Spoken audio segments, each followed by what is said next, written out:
Mr. Speaker, with permission, I would like to make a statement about my legal opinion on the joint instrument and unilateral declaration concerning the withdrawal agreement published last night. Last week, I confirmed I would publish my legal opinion on any document that is produced and negotiated with the Union. This has now been laid before the House. This statement summarizes the instruments and my opinion of their legal effect. Mr. Speaker, last night in Strasbourg, the Prime Minister secured legally binding changes that strengthen and improve the withdrawal agreement and the political declaration. The government laid 3 new documents reflecting these changes in the House.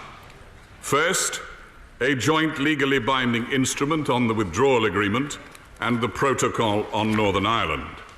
Second, a unilateral declaration by the United Kingdom in relation to the operation of the Northern Ireland Protocol. And third, a joint statement to supplement the political declaration. Mr. Speaker, the legal opinion I have provided to the House today focuses on the first 2 of these documents, which relate to the functioning of the backstop and the efforts of the parties which will be required to supersede it. Mr. Speaker, let me say frankly what, in my opinion, these documents do not do. They are not about a situation where, despite the parties properly fulfilling the duties of good faith and best endeavours, they cannot reach an agreement on a future relationship.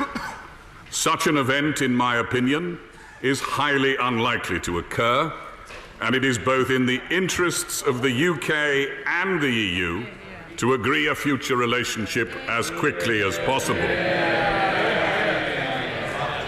Were such a situation to occur, however, let me make it clear.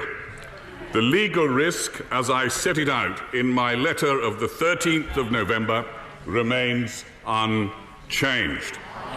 The question for the House is whether, in the light of these improvements, as a political judgment, the House should now enter into those arrangements.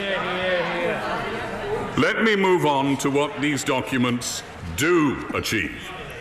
As I set out in my opinion, the joint instrument puts the commitments in the letter from Presidents Tusk and Juncker of the 14th of January 2019 into legally binding form and provides, in addition, useful clarifications, amplifications of existing obligations, and some new obligations.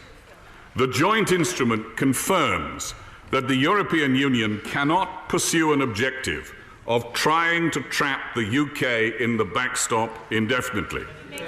The instrument makes explicit that this would constitute bad faith, which would be the basis of a formal dispute before an arbitration tribunal.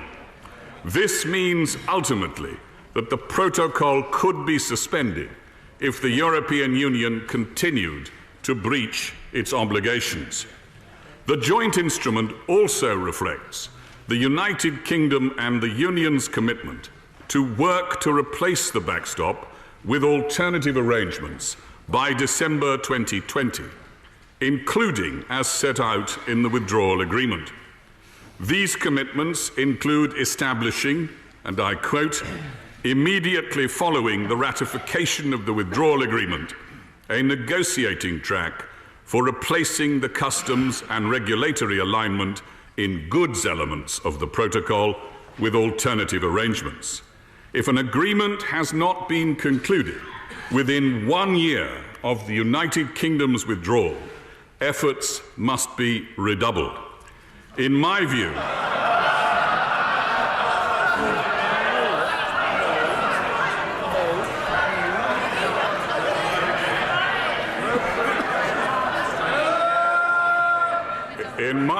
Mr. Speaker, as a matter of law, the provisions relating to the timing of the efforts to be made in resolving withdrawal agreements makes time of the essence in negotiating a subsequent agreement, a doctrine with which the lawyers in this House will be familiar, is of legal relevance. In my view, the provisions of the joint instrument extend beyond mere interpretation of the withdrawal agreement and represent materially new legal obligations and commitments which enhance its existing terms. Turning, Mr. Speaker, to the unilateral declaration, it records the United Kingdom's position that if it were not possible to conclude a subsequent agreement to replace the protocol because of a breach by the Union of its duty of good faith, it would be entitled to take measures to disapply the provisions of the protocol in accordance with the withdrawal agreement's dispute resolution procedures and Article 20, to which I have referred. There is no doubt, in my view, that the clarifications and amplified obligations contained in the joint statement and the unilateral declaration provide a substantive and binding reinforcement of the legal rights available to the United Kingdom in the event that the Union were to fail in its duties of good faith and best endeavours. Mr. Speaker, I have in this statement and in the letter I have published today set out frankly and candidly my view of the legal effect of the new instruments the government has agreed with the Union. However, the matters of law affecting withdrawal can only inform what is essentially a political decision that each of us must make. This is a question, Mr. Speaker, not of the lawfulness of the government's action, but of the prudence, as a matter of policy and political judgment, of entering into an international agreement on the terms proposed. Nick Thomas Simmons.